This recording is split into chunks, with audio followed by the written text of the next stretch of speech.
Dans ce journal, les titres, c'est tout de suite avec Grégoire Gomme. Bonjour Grégoire. Bonjour Charlène Rafidi. Dans l'actualité, cette journée sans presse, le mot d'ordre qui a été largement suivi. Télévision, radio, presse écrite, les médias ont été silencieux pour la journée d'hier. Le constat et quelques réactions dans ce journal par rapport à la dite journée. Et puis l'actualité aussi, c'est l'ouverture de la première session extraordinaire de l'Assemblée nationale pour cette année 2024. Les députés se sont réunis hier pour les travaux avec comme mot d'ordre de cette session la proposition de loi pour la modification du règlement intérieur. Voilà donc pour les grandes lignes de ce journal. Dans un instant, bien sûr, le développement.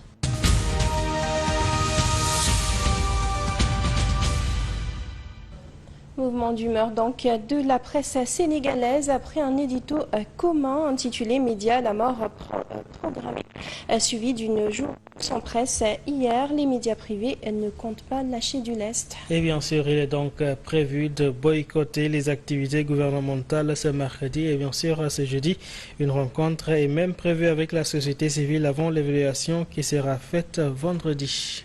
En attendant, sur les terrains hier, le constat a été évident. La journée sans presse a bien été suivie et les vendeurs de journaux l'ont particulièrement ressenti. En effet, ces derniers n'ont pas pu réaliser leur chiffre d'affaires quotidien. Certains ont même préféré baisser les rideaux, d'autres n'ont reçu que 3 quotidiens au Martiam Reportage. Croisement Wakam, rond-point École Normale, rond-point Sam, la journée sans presse s'est faite sentir au niveau de ces différents points de vente de journaux. C'est presque un silence de cathédrale. J'ai seulement reçu Wolf, Le Soleil et le quotidien Yor Yor. Le mouvement d'humeur des éditeurs et diffuseurs de presse du Sénégal s'aborde la journée de ses vendeurs. Ils comprennent néanmoins la motivation derrière. Puisque la presse avait joué un rôle d'arbitre lors de la dernière présidentielle, cela montre à suffisance qu'elle est indépendante. C'est normal donc que cette journée sans presse, ils ne font que réclamer leurs droits. Je gagnais plus avec les autres quotidiens, dont l'Observateur. Je n'ai entre les mains que ces 3 quotidiens, malheureusement. À l'inverse de la plupart des vendeurs de quotidiens qui ont préféré baisser le rideau, ce duo est venu travailler malgré tout. Un business parallèle assure petit à petit leur transition vers une autre source de revenus. Je ne pouvais pas ne pas venir au travail. Situation oblige. Heureusement que j'ai mes petits business. Heureusement que les autres articles me rapportent un tout petit peu. Sinon, je risquais de rentrer brodie. Les chiffres exacts n'ont pas encore été dévoilés, mais la journée sans presse fut une grande réussite. Les vendeurs de journaux l'attestent. Mais bien sûr, il n'y a pas que la presse écrite, télévision et radio ont également largement suivi l'appel. Des programmes habituels suspendus pour laisser ainsi place au mot d'ordre. Faisons le point avec Suzanne Dame.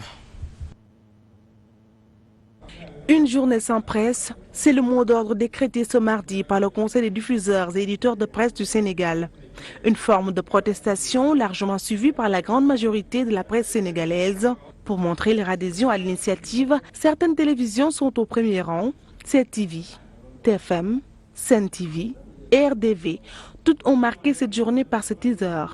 La démocratie fragilisée, des milliers d'emplois menacés.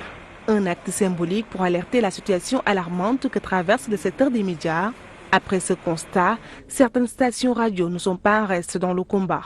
La journée sans presse est effective. Pas de bulletin d'information, pas d'émission, juste de la musique pour les auditeurs. La liberté qui a laissé des plumes. En ce qui concerne les quotidiens d'information, aucune parution. Sur 47 quotidiens au Sénégal, 42 se sont conformés. Pour la presse étrangère, ce boycott des médias est un succès. Un signal fort est donc lancé aux nouvelles autorités pour un dialogue dans l'intérêt de la démocratie. Et les Sénégalais, qu'en pensent-ils pour la démocratie sénégalaise? C'est ainsi que certains ont perçu cette journée sans presse. Certains citoyens charlines également disent ne pas avoir senti la nécessité de cette journée puisqu'ils ont perdu la foi en certaines presses. Néanmoins, ils interpellent les autorités pour sauver tout cela. Tous les jours de la semaine, nous avons besoin d'informations en tant que citoyens sénégalais. Rester toute une journée sans être informé, c'est ahurissant. C'est la honte pour l'Afrique, c'est la honte pour le Sénégal. Sénégal aujourd'hui, son niveau, ça ne doit pas. Sénégal ne mérite pas ça. Sénégal ne mérite pas. Aujourd'hui, c'est la première fois peut-être dans l'histoire du Sénégal. Personnellement, je regarde à peine la télé. Pour la simple et bonne raison que les fausses informations sont relayées à tout bout de champ. C'est pas une démocratie. On a le droit d'expression. Les conséquences dépassent l'entendement. Nous invitons les autorités à protéger au maximum la presse pour connaître la bonne information. Aidez-les à effacer graduellement leurs dettes pour sauver la liberté d'expression, mais également les postes. On reste toujours dans le cadre des réactions à l'international. Cette fois-ci, la presse sénégalaise peut compter sur des soutiens, notamment RSF ou encore l'Union internationale de la presse francophone. Via des communiqués, ils ont manifesté leur solidarité. L'État est aujourd'hui appelé à la conversation. Une presse sénégalaise confrontée à d'énormes difficultés depuis l'accession de nouvelles autorités au pouvoir, mais une presse sénégalaise qui ne manque nullement de soutien. De blocage des comptes à la fermeture pour certains médias, sans compter des intimidations voilées entre autres dénonciations, la presse internationale a manifesté son soutien via des communiqués. Reporters sans frontières, l'Union internationale de la presse francophone, tous ont pris leur plume pour réagir. Dans un communiqué, la section sénégalaise de l'UPF a tenu à marquer sa solidarité aux CELEPS. L'Union se dit favorable à une protection de la presse. D'autre part, elle souligne les moments difficiles vécus entre 2020 et 2021, au temps du Covid, non sans constater les pertes d'emploi. De ce fait, elle invite l'État à la concertation sereine avec toutes les parties pour trouver des plages de convergence. Reporters sans frontières aussi y est allé de son grain, en réitérant ses recommandations en faveur du dialogue et pour des réformes structurelles pour le droit à l'information et à la soutenabilité du journalisme et des médias. RSF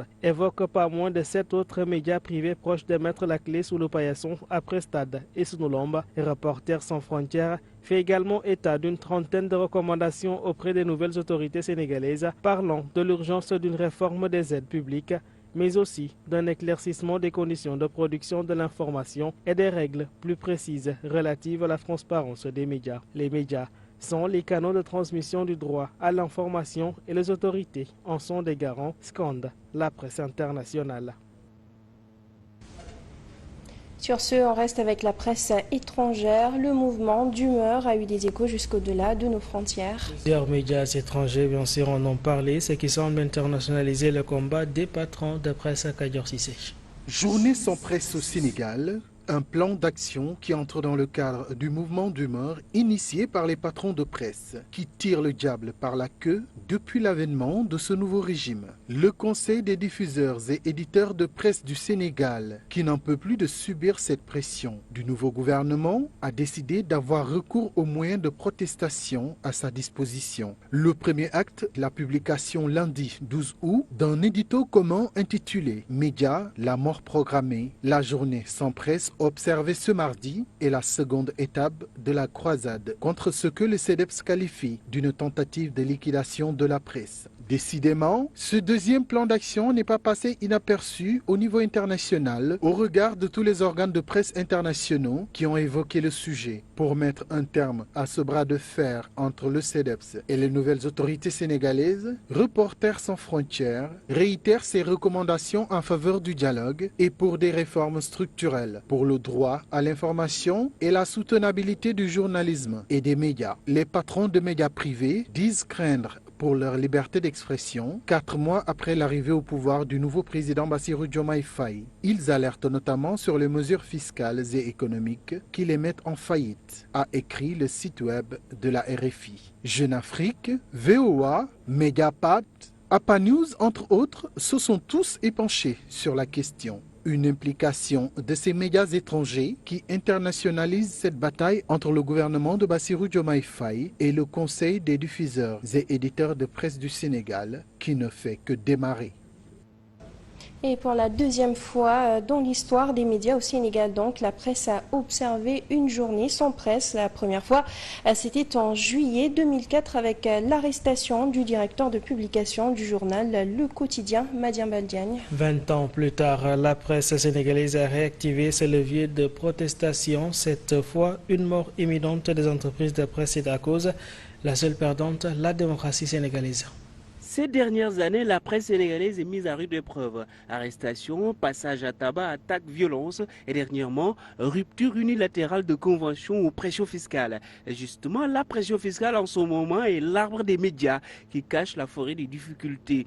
Des difficultés qui tiennent sur toute la ligne de l'entreprise de presse. Les réseaux sociaux lui font un tampon. Ses usagers la discréditent, la poussent à bout. Au bout du compte, l'alternative, la seule, la journée sans presse. Une journée où il n'y a pas de diffusion ni de publication. Une mesure extrême pour alerter sur l'état de déprime des organes de presse. Mieux impliquer l'État et tous les acteurs à réagir. Mais cette journée sans info n'est pas une première au Sénégal. En juillet 2004, le directeur de publication du journal Le Quotidien, Madiam Baldiagne, avait été arrêté pour au moins 3 chefs d'accusation. 3 jours plus tard, toute la presse avait réagi. Au lendemain d'une forte protestation, les ondes de la radio n'ont pas émis. La télévision n'a pas diffusé et les quotidiens ne sont pas sortis. La presse sénégalaise a boycotté ce jour. En jour de 2008, également, durant lequel 2 membres de la presse ont été durement molestés, brutalisés. Marche, brassard rouge, alerte. La presse a failli ne pas voir le jour. Ce jour, sauvé. Ces dernières années, face à une situation de plus en plus haletante, où tout est médiatisé, détourné ou sinon manipulé, la presse affronte directement la dureté, l'inaction. L'État n'a rien fait, des quotidiens ont fermé, des employés ont perdu leur travail, la presse pâtit dans une phase critique. L'ultime alerte, c'est cette deuxième journée sans presse de l'histoire des médias au Sénégal. Une journée noire tachée sur presque tous les écrans, toutes les antennes et sur toutes les urnes de journaux. La liberté de la presse et le droit à l'information demandent à être repêchés. L'espoir est permis au sortir de cette journée qui ne rend pas hommage à la démocratie sénégalaise.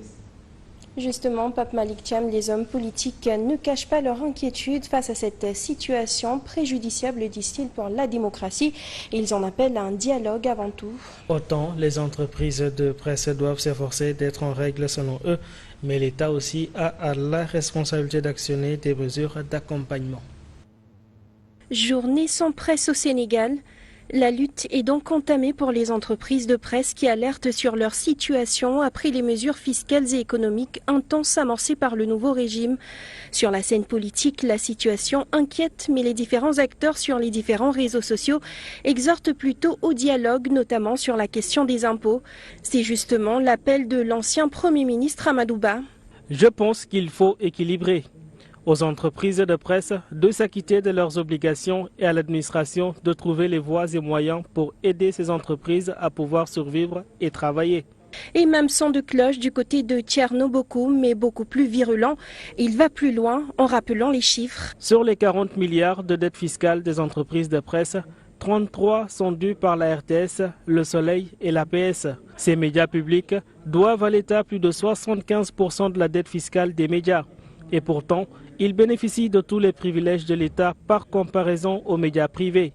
Tout porte à croire que cette pression fiscale accompagnée de mesures coercitives ne vise en réalité qu'à précipiter la chute de certains médias. Oui, pour le paiement de l'impôt, mais dans le cadre d'une démarche d'accompagnement des entreprises de presse.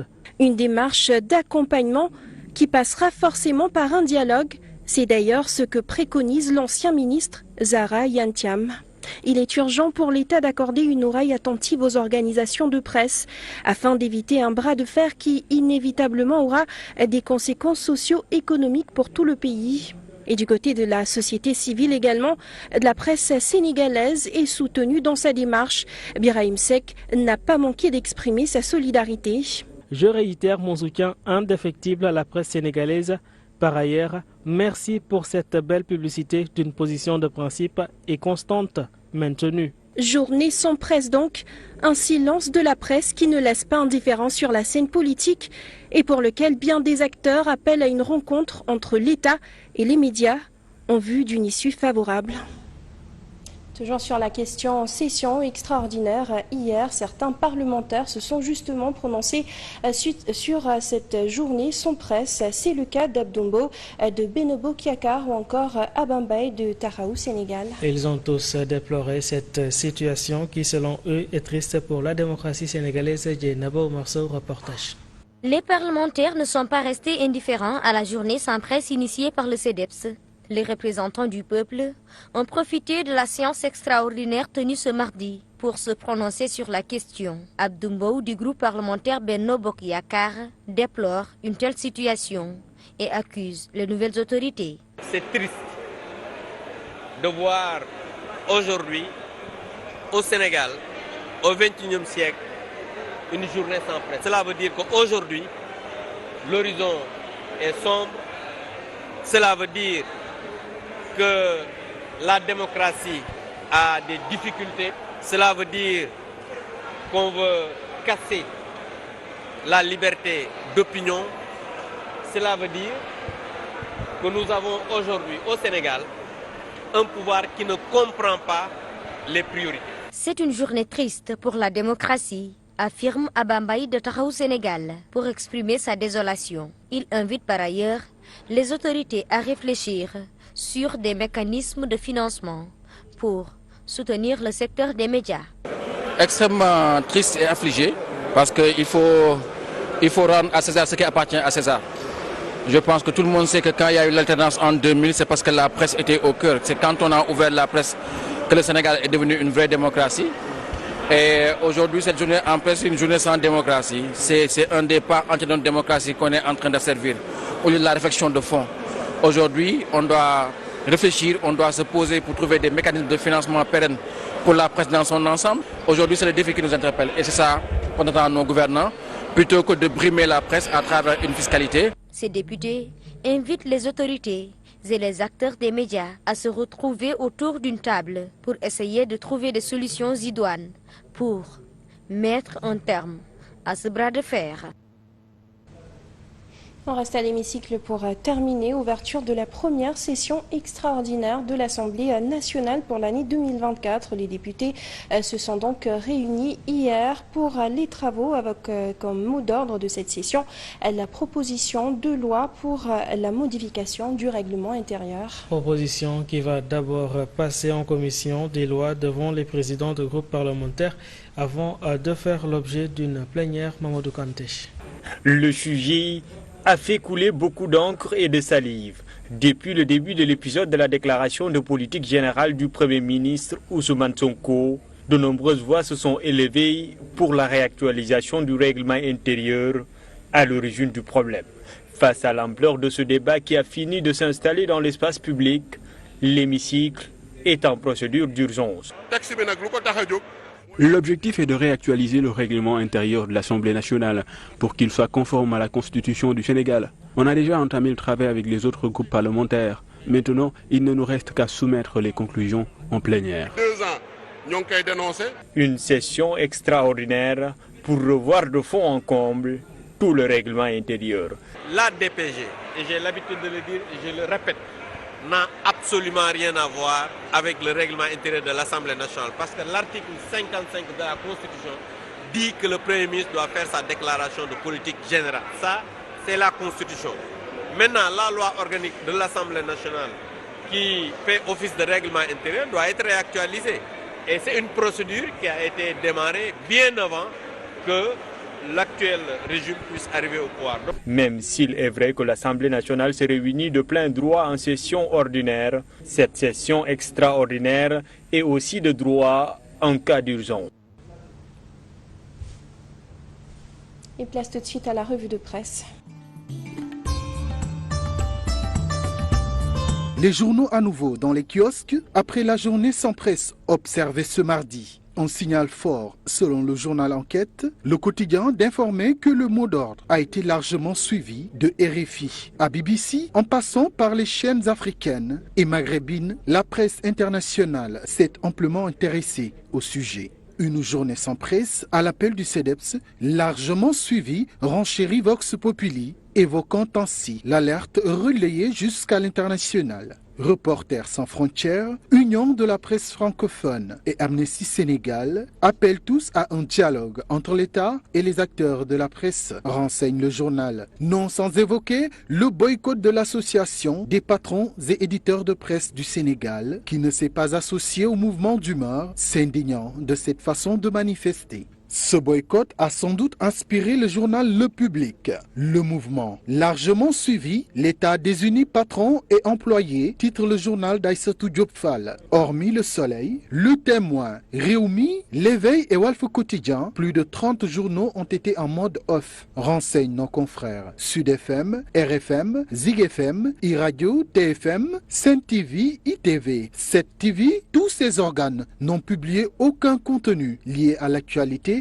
précise Le Public. Tous les grands médias, ou presque, ont suivi le mouvement de ce signal fort, à l'exception de Walf, précise Le Quotidien. Le journal de Madiambal Diagne rapporte les propos de l'ancien Premier ministre Amadou Ba, qui demande au parti de trouver une solution. Le parlementaire Abdoumbo, quant à lui, estime que nous avons un pouvoir qui ignore les priorités. Dans le même quotidien, nous retrouvons les propos de Waly Diouf Bodian, membre de la mouvance présidentielle, qui dit, je cite, « Journée sans presse égale journée sans impôts, c'est perdu d'avance ». Alors, rien n'est perdu d'avance si l'on en croit Direct News, qui parle plutôt d'une réussite au-delà des espérances. Le journal estime que la vitrine de la démocratie a été noircie en 24 heures et avance que ce 13 août impactera négativement sur la note du Sénégal en matière de liberté de presse et d'expression. Nos confrères de rappeler qu'en 3 ans, entre 2001 et 2024, le Sénégal a reculé de 45 places au classement mondial de la liberté de presse. En tout cas, quoi qu'il en soit, c'est un coup dur porté à l'image du Sénégal et de sa démocratie. C'est du moins la lecture qu'en fait la Tribune. Sonko et Diomaye entrent dans l'histoire à reculons. Ce ne sont point mes propos, mais ceux de Bougane Gueye Dany. Selon le patron de des médias, on connaît maintenant ces journalistes qui recevaient des transferts du Djouti en quête de soutien dans la presse. Qui sont ces journalistes à qui Bougane fait allusion ?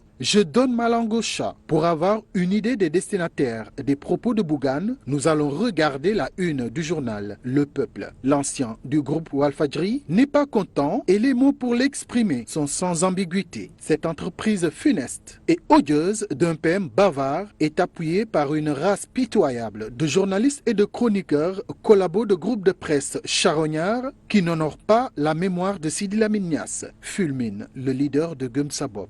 Pendant ce temps, l'I quotidien évoque la tournée d'Ousmane Sonko au Rwanda et au Mali. Sonko reçoit un vilain camouflé à Kigali, titre le journal. Sonko a été snobé par le président rwandais et le protocole d'État rwandais n'a pas jugé utile de placer le drapeau du Sénégal à côté de celui du Rwanda, renseignent nos confrères. Le journal d'apprendre que l'homme qui combattait un 3e mandat est parti célébrer un 4e mandat au Rwanda. Libération livre des révélations sur le marché pour les travaux de construction du stade de Sédhiou et parle d'un banditisme financier pur et dur. 2,3 milliards de francs CFA ont été décaissés en violation totale du contrat pour un taux d'exécution quasi nul, soutiennent nos confrères. C'est une situation particulièrement grave selon Khady Ndiaye, la ministre des Sports. Du sport, on en parle avec Wiw Sport. Le journal sportif fait état d'un accord entre Lazio et Salernitana en faveur de Boulaye Dia, l'international sénégalais. Très bonne lecture à toutes et à tous.